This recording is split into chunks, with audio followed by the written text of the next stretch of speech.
네, 주가 떨어지는 것도 서러운데 투자자들을 더욱 화나게 하는 일들이 적지 않습니다. 알짜 사업부를 떼어내서 모회사와 동시에 상장하는 물적 분할처럼 소액주주들을 무시하는 듯한 관행들인데요. 이런 이유들 때문에 국내 기업 주가가 실제 가치보다 낮게 평가된 현실을 바로잡기 위해서 전문가들이 뭉쳤습니다. 바로 한국기업 거버넌스 포럼이죠. 이 포럼을 이끌고 있는 김규식 회장 전화로 연결해서 코스피 저평가 이유 자세히 들어보겠습니다. 김 회장님 안녕하십니까? 네, 안녕하십니까. 네, 한국기업 거버넌스 포럼 어떤 일을 하는 포럼입니까? 네, 저희 포럼은 자본시장의 전문가 그룹인 예를 들어 자산운용사, 펀드 매니저님, 변호사, 회계사, 교수님 등 자본시장의 전문가 그룹이 모여서 기업 거버넌스 개혁하고 고질적인 코리아 디스카운트를 해소하고자 모인 단체입니다. 네, 고질적인 코리아 디스카운트, 한국 기업 주식만 낮게 평가되는 이 고질적 관행. 어떤 분들이 주로 회원이세요? 회원분들 좀 소개 좀 부탁할까요? 네네. 네, DS 금융그룹의 장덕수 회장님, 또 KCGI의 강성부 대표님, 또 VIP 자산운용의 최준철 대표님, 라이프 자산운용 이채원 대표님, 또 주식 농부로 유명하신 박영옥 대표님, 또 서스틴베스트 대표님이신 유영재 대표님 등등 한국 자본시장을 대표하시는 분들이 모두 모여 계십니다. 네, 한국 자본시장을 대표하는 정말 쟁쟁한 분들이 포럼의 멤버들인데 우리 한국 코스피 저평가됐다. 이 저평가됐다는 현실을 조금 상징적으로 얘기할 수 있는 사례 어떻게 표현할 수 있을까요? 보통 주식 가치와 가격의 괴리, 코리아 디스카운트라고 하면은 예. 한국 기업의 본질 가치 대비해서 주가가 많이 낮아져 있다 이런 내용인데요. 그래서 결국은 본질 가치가 얼마냐 이렇게 보통 얘기할 때 예. 자산 가치와 수익 가치를 많이 얘기합니다. 그런데 자산 가치 대비해서도 자산 가치란 그 기업이 갖고 있는 자산들, 예를 들어 토지, 공장, 설비, 현금 이런 자산 대비했을 때도 저평가돼 있다면 이것은 이제 기본적으로 굉장히 저평가돼 있다. 예를 들어 그 기업이 특별히 적자가 나거나 부도 리스크가 있거나 그러지 않고 영업도 잘 되고 있고 수익도 잘 나고 있는데 예. 그 기업이 갖고 있는 자산 가치보다도 주가가 많이 낮다면 그것은 심각한 디스카운트 돼 있는 저평가돼 있는 현상이다 이렇게 볼 수가 있고요. 예. 한국의 많은 기업이 PBR이 0.5, 0.4 이렇게 거래되고 있는 기업들이 수없이 많고 또 더 아주 심한 경우는 갖고 있는 현금보다도 시가총액이 낮게 거래되는 기업들이 많죠. 이런 현상은 전 세계에서 거의 한국에서만 보이고 있는 현상이다 이렇게 말씀드릴 수 있습니다. 아, 그래요. 그러니까 뭐 적자도 나지 않고 부도 위험도 없는데 기업의 시가총액이 그 회사의 자산, 토지, 공장, 현금만도 못하다. 그렇습니다. 아, 정말 심각한 일이네요. 경영자들 모두 쫓겨나야 될 일 같은데. 사실은 그렇습니다. 네. 그러면 왜 그렇게 시장 가치가 기업의 자산 가치보다 훨씬 못하게 저평가된 한국만의 특별한 사정 어떤 것들이 있습니까? 간단히 결론만 말씀드리면 주주 환원율이 전 세계에서 가장 낮기 때문입니다. 주주 환원율 그게 뭔가요? 그렇습니다. 네. 배당과 자사주 매입 소각을 합친 것을 주주 환원이라고 하고요. 예. 순이익에서 그 회사가 벌어들이는 순이익 대비 주주에게 돌려주는 주주 환원이 얼마나 되느냐라는 것을 이제 주주 환원율이라고 합니다. 그런데 글로벌 스탠다드가 약 70%그 해에 벌어들이는 순수익의 70% 정도를 어떤 식으로든지 배당 또는 자사주 매입 소각으로 주주들에게 환원을 하는데 한국은 20% 정도밖에 되지 않아요. 재무 이론 교과서에 보면은 주주 가치, 즉 주가는 네. 기업 가치 곱하기 주주 환원율이라고 되어 있습니다. 다모다란 교수님은 재무 교과서라든지 어떤 나라들의 MBA에서는 재무 교과서 보면은 주가란 주주 환원율 곱하기 기업 가치, 기업의 본질 가치 대비 주주 환원율 이렇게 되어 있습니다. 보통 자본시장의 평균적으로 70% 정도 되면은 기업 가치와 주주 가치가 일치한다. 본질 가치와 주가가 일치한다 이렇게 보고 있고요. 그런데 한국은 20%밖에 되지 않는 이 현상이 결국은 본질 가치, 자산 가치 대비해서도 극도로 저평가되어 있는 이런 현상의 궁극적인 원인이다. 저는 그렇게 말씀드릴 수 있을 것 같습니다. 네. 주주 환원율, 배당이라든지 자기 회사 주식을 사서 소각하는 이 두 가지의 비율을 주주 환원율인데 우리나라가 터무니없이 낮다. 20%밖에 안 된다. 그렇습니다. 그 원인, 결과는 그런데 그 원인은 그러면 대주주들 또 기업들이 이 소액주주들을 등한시하기 때문인데 그렇게 나타나는 현상들이 어떤 것들이 있습니까? 그래서 이제 결국은 주주 환원율이 또 낮은 이유, 이게 무엇인가, 이런 부분들을 말씀을 드려야 되고요. 결국은 이게 나타난 현상이 결국은 주주 권리를 침해하는 그런 거래 행위들이 많이 일어나는 그런 이제 말씀을 드리는데 그 이유들을 말씀을 좀 먼저 드리면은 예. 결국은 사내에 순이익이 쌓여서 계속 현금이 쌓이지 않습니까? 예. 그것을 주주들에게 배당과 자사주 매입 소각을 이외에도 대주주가 자신이 그걸 활용할 수 있는 다양한 수단이 있다면은 굳이 배당이나 자사주 매입 소각을 하지 않고 그걸 자기의 지배 범위 내로 옮길 수가 있겠죠. 예.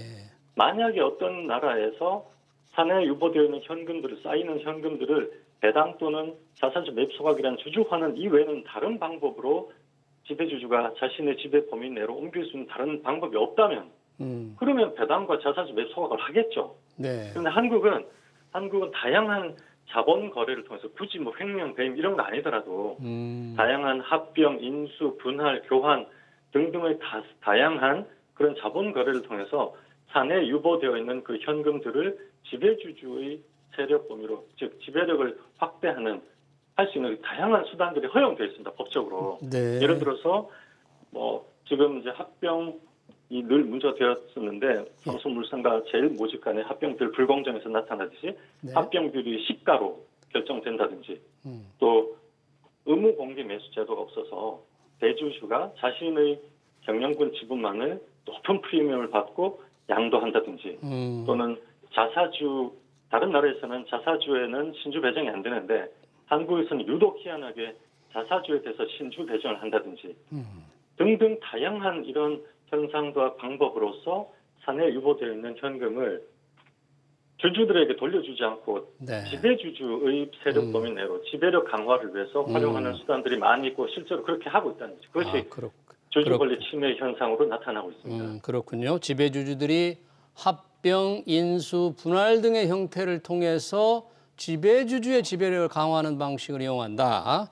합병, 인수, 분할을 말씀하셨으니까 분할과 관련해서 금감원이 이제 물적 분할, 문제가 됐던 물적 분할, 알짜 사업부를 떼어내서 자회사가 모회사와 함께 상장하는 이 제도 개선책을 오늘 사실 내놨습니다. 물적 분할에 대한. 네네. 그 제도 개선책, 우선 매수, 주주에게 우선 매수 청구권을 뭐 주겠다는 거 이런 건데 이 제도 개선책은 혹시 어떻게 평가하세요?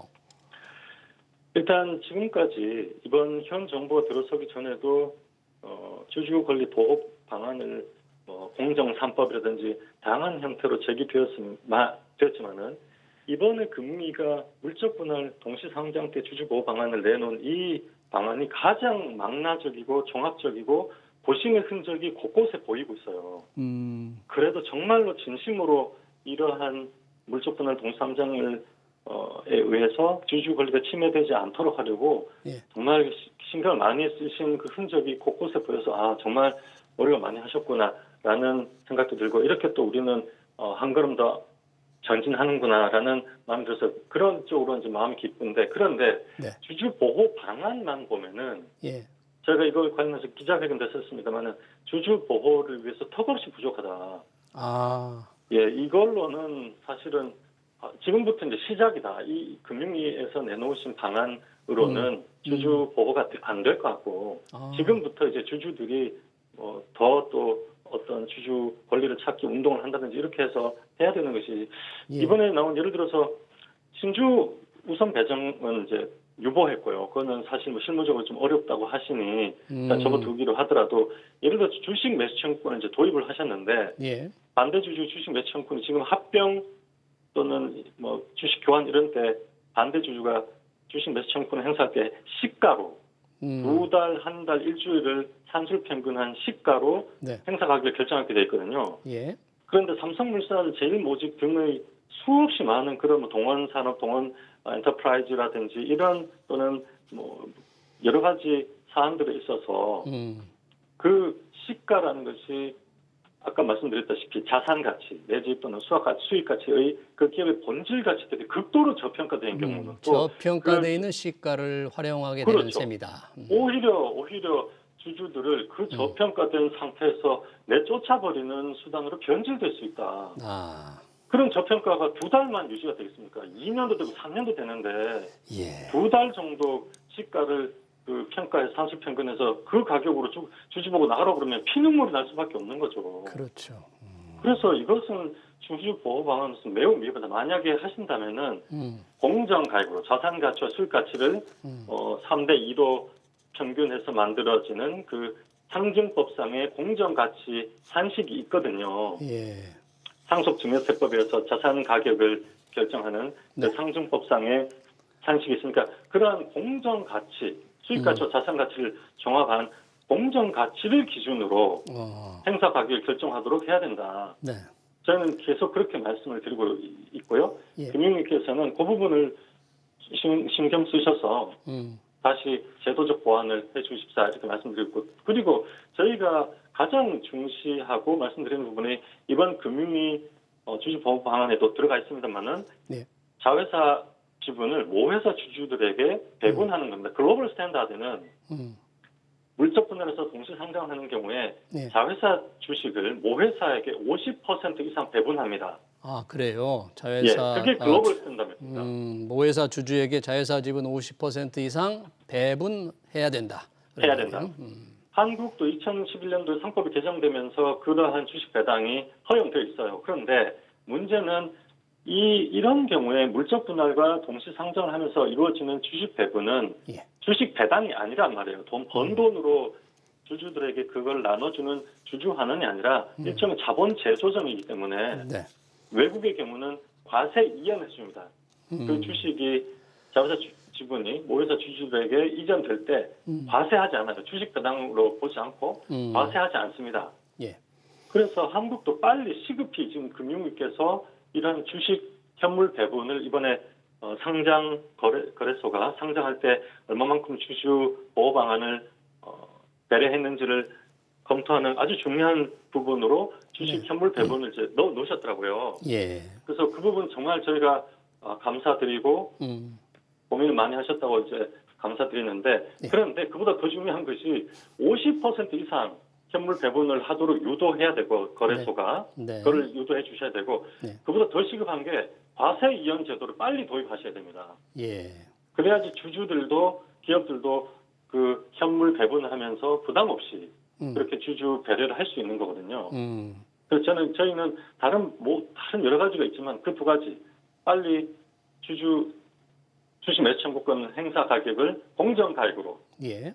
자산 가치와 수익 가치를 3대 2로 하는 그 산식이 이미 있기 때문에 그걸 그냥 원용하시면 되는 거고, 그리고 현물 배분을 하기 위해서 50% 이상 현물 배분을 하는 것이 글로벌 스탠다드고, 그리고 그걸 원활하게 하기 위해서 빨리 과세 이연 제도 객관적 근거를 세법에 도입해야 된다. 이렇게 말씀을 드리겠습니다. 네. 금융위가 발표한 물적 분할의 소액 주주 방안 고심한 흔적은 보이지만 할 일이 많다. 그런 맞습니다. 얘기네요. 우선 매수 네네. 청구권 가지고는 안 되고 우선 배정도 해야 되고 모회사 주주에게 자회사의 50% 이상 배정해야 되고 할 일이 많습니다. SK그룹이 얼마 전에 지주회사죠. SK 주식회사가 2천억 원 규모의 자사주를 매입해서 소각하기로 했는데 주주 환원 차원에서 보면 이런 결정 어떻게 평가할 수 있을까요?